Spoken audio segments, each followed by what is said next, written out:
Brown, don't let me down.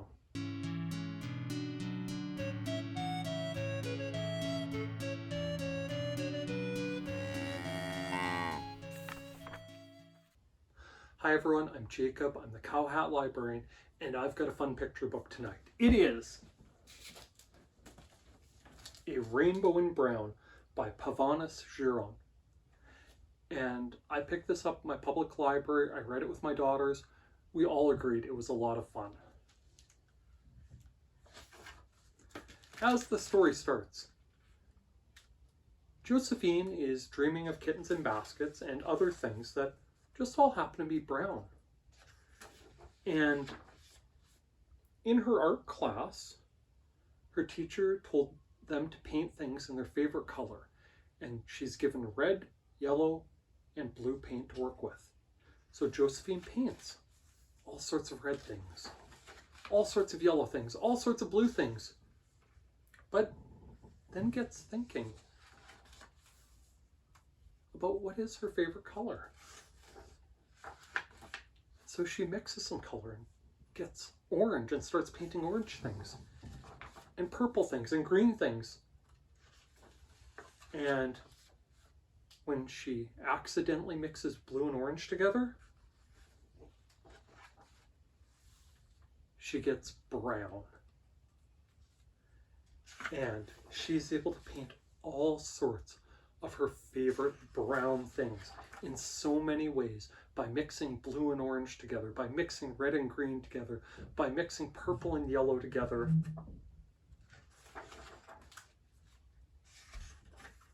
And it's absolutely wonderful.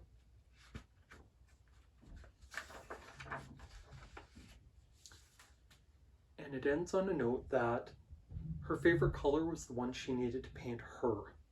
And it was a beautiful portrait because it was painted in beautiful brown. This is a winner. This was low-key phenomenal.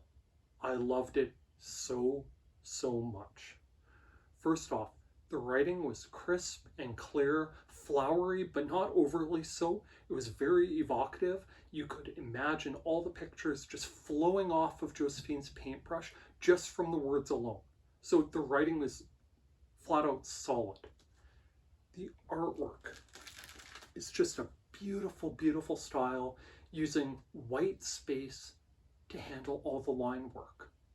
It's wonderful. It's solid blocks of colors with some really nice textures in there. And her paintings, you could imagine a child doing them, but they're intricate and fun and detailed and colorful. This book is a visual treat.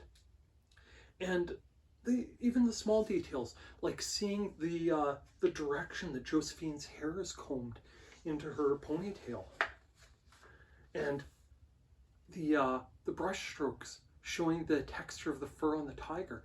It's wonderful. The illustrations are near magical. They're phenomenal. And I loved looking at this book as much as I loved reading it. And so until the penultimate page, I thought, this is solid. This is something I could use instead of mouse paint or Monsters Love Colors when talking about colors to a young crowd.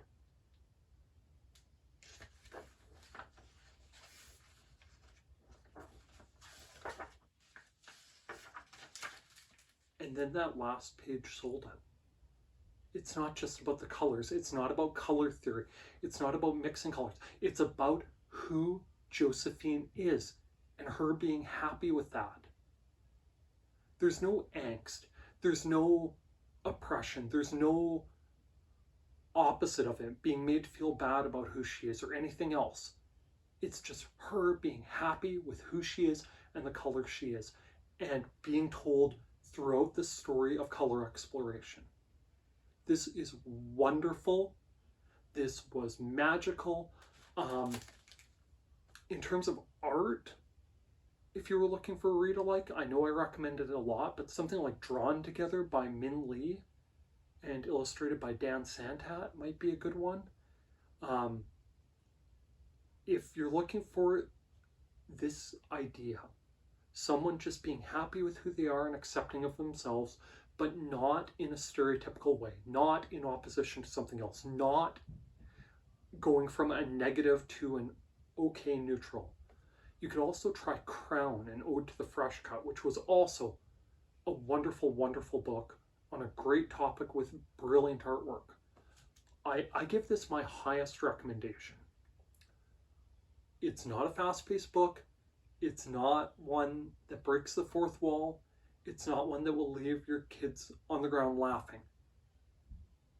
But they're going to appreciate it. You are going to appreciate it. It has a solid message, backed with brilliant illustrations, and some fun color theory stuff too. Go buy it. If you're not convinced, go borrow it from your local public library. Now, while I'm on that topic, if you use and appreciate the services offered by your public library, why not take just 1 minute and tell the powers that be exactly that? Tell your mayor, tell a council member, tell your MP or MLA that you use and appreciate the services offered by your public library. We're at a time where some public libraries are having trouble finding sustainable funding to continue improving the materials, programs, and services they offer. And a few good words in the right ears might make a world of difference. If by some chance you're a library staff member, don't forget, watching my videos counts as professional development time. With that, thanks for listening to me gush about this one. It really is fantastic. Go read it. By all means, please like, please subscribe, and please check back to see what else I have to talk about from the CowHat Library. Thank you. Bye now.